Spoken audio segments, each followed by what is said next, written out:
பத்திரிகை மற்றும் ஊடக நண்பர்கள் எல்லோருக்கும் என்னுடைய அன்பான வணக்கங்கள்.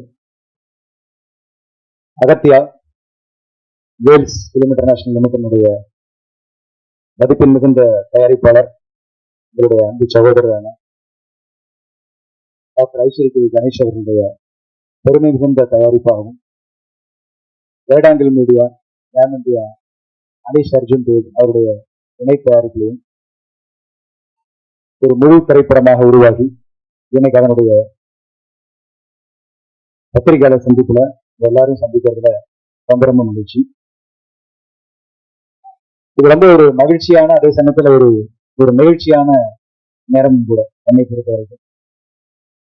ஏன்னா இந்த திரைப்படம் கதையாக உருவாக ஆரம்பித்த அந்த காலகட்டத்திலிருந்து ஒரு பெரிய தேடல் இருந்துட்டு இருந்துச்சு. முதல்ல இந்த கதையை எப்படி ஜனரஞ்சகமா சொல்லணும்.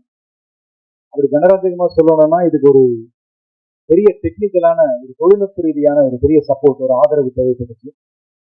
அப்போ கதை எழுதும் போதே இது ஒரு புது வடிவத்துல, இது ஒரு ஹாரர் படமாவும் இருக்கும், அதே சமயத்தில் இது ஹாரர்ல இருந்து கொஞ்சம் மாறுபட்ட ஒரு ஹாரர் ஃபேண்டசியாவும் இந்த திரைப்படத்தை எடுத்துட்டு போகணும். அப்பதான் நம்ம சொல்ல வர்ற கண்டென்ட் ரொம்ப சுவாரஸ்யமா எல்லாராலையும் ரசிக்க முடியும். அப்படிங்கிறதால ஒரு ஹாரர் ஃபேண்டசி திரைப்படமா இதை உருவாக்க ஆரம்பிச்சோம். அப்ப ஆரம்பிச்ச தேடல் அதற்காக பீரியட் போர்ஷன்ல ஒரு பெரிய ஒரு காலகட்டத்தை காட்ட வேண்டிய ஒரு கதைக்களமும் இருந்துச்சு. ஸோ அந்த கதைக்களத்துக்காக ஏற்பட்ட தேடல் இதெல்லாம் முடிச்சு ஸ்கிரிப்டா எழுதினதுக்கு அப்புறம் இதை தயாரிப்பதற்கு ஒரு மிகப்பெரிய பொருட்செலவு தேவைப்படுது. பெரிய தயாரிப்பு நிறுவனம் ரொம்ப மனமுவந்து பிசினஸ் எல்லாம் தாண்டி அதை எடை போடாமல் இந்த திரைப்படத்தை கண்டென்ட்டுக்காக செய்ய முன்வந்தா மட்டும்தான் இந்த திரைப்படம் வெள்ளித்திரைக்கு வரும் அப்படிங்கிற ஒரு சூழ்நிலையில நிறைய பேர் நாங்க அப்ரோச் பண்ணோம். என் கூட தீபக் என்னோட கூடவே இருக்காரு, கேமராமேன், படத்தை டிஓபி. ரெண்டு பேரும் சேர்ந்து நிறைய தேடல்கள். அந்த சமயத்துல தான் எனக்கு ஜீவா சாருடைய அறிமுகம் கிடைச்சது. ஸோ அவரோட நான் நிறைய படங்கள், பாடல் எழுதுகிற படங்களாகட்டும் அல்லது அவருடைய களத்தில் சந்திப்பவங்க ஒரு சின்ன ஒரு ரோல் பண்ணேன், ஒரு பெஸ்ட்.